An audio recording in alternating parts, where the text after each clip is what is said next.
اعوذ باللہ من الشیطان اللعین الرجیم بسم اللہ الرحمن الرحیم السلام علیکم یا علی مدد۔ مومنین و مومنات کی خدمت میں آج ایک بے انتہا مجرب ترین وظیفہ عمل ماہ رجب کی پہلی جمعرات، فرسٹ تھرسڈے آف ماہ رجب المجرب کے پورے دن میں نصف شب تک کیا جانے والا امیر المؤمنین علی ابن ابی طالب علیہ السلام کی بارگاہ سے بے انتہا مجرب ترین وظیفہ عمل لے کر آئے ہیں۔ یہ ایسا وظیفہ عمل ہے کہ حق امیر المؤمنین کے صدقے میں خدا بند متعال آپ مومنین و مومنات کی ہر ناممکن ترین حاجات کو اپنی بارگاہ میں قبول و مقبول کر دے گا۔ وظیفے کے مکمل ہونے سے پہلے اگر یقین اور اطمینان کی معراج پر رہ کر اس عمل کو کیا جائے گا تو خدا بند متعال آپ کی حاجات کو لازماً قبول و مقبول کر دے گا، اور خدا بند متعال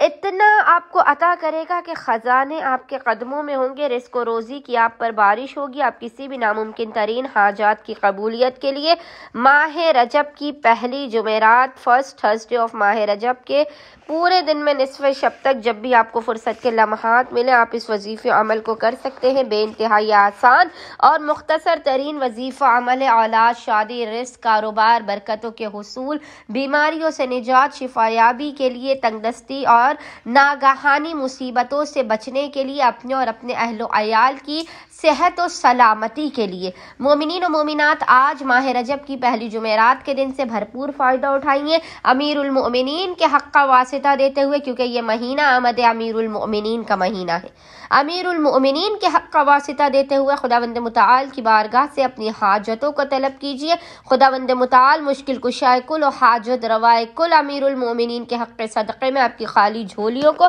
لازماً بھر کے آپ کو بامراد کر دے گا۔ بس مومنین نے کرنا یہ ہے کہ آج پورے دن میں جب بھی آپ کو فرصت کے لمحات ملے آپ نے باوضو ہونا ہے، اور باوضو ہونے کے بعد آپ نے قبلہ رخ بیٹھ کر محمد اور آل محمد پر اول و آخر تین مرتبہ 3 ٹائمز درود بھیجنے کے درمیان میں 33 مرتبہ 33 ٹائمز، یاد رکھیے گا 33 مرتبہ 33 ٹائمز آپ نے سورہ اخلاص قل هو اللہ احد کی تلاوت کرنی ہے۔ 33 مرتبہ 33 ٹائمز سورہ اخلاص کی تلاوت کرنے کے بعد خداوند متعال کی بارگاہ میں ہاتھوں کو بلند کر کے جناب امیر کے حق کا واسطہ دے کر اپنی حاجتوں کو طلب کرنا ہے، اپنے مسائل کے خاتمے، اپنے رزق و روزی میں برکت، اپنے اور اپنے خانے وادے کی سلامتی کی دعا کرنی ہے۔ انشاءاللہ تعالی خداوند متعال اپنے وسیع و عریض خزانوں سے آپ تمام مومنین و مومنات کی خالی جھولیوں کو بھر کے آپ کو لازماً بامراد کر دے گا۔ اللہم صلی علی محمد و آل محمد وعجل فرجہم اجمعین۔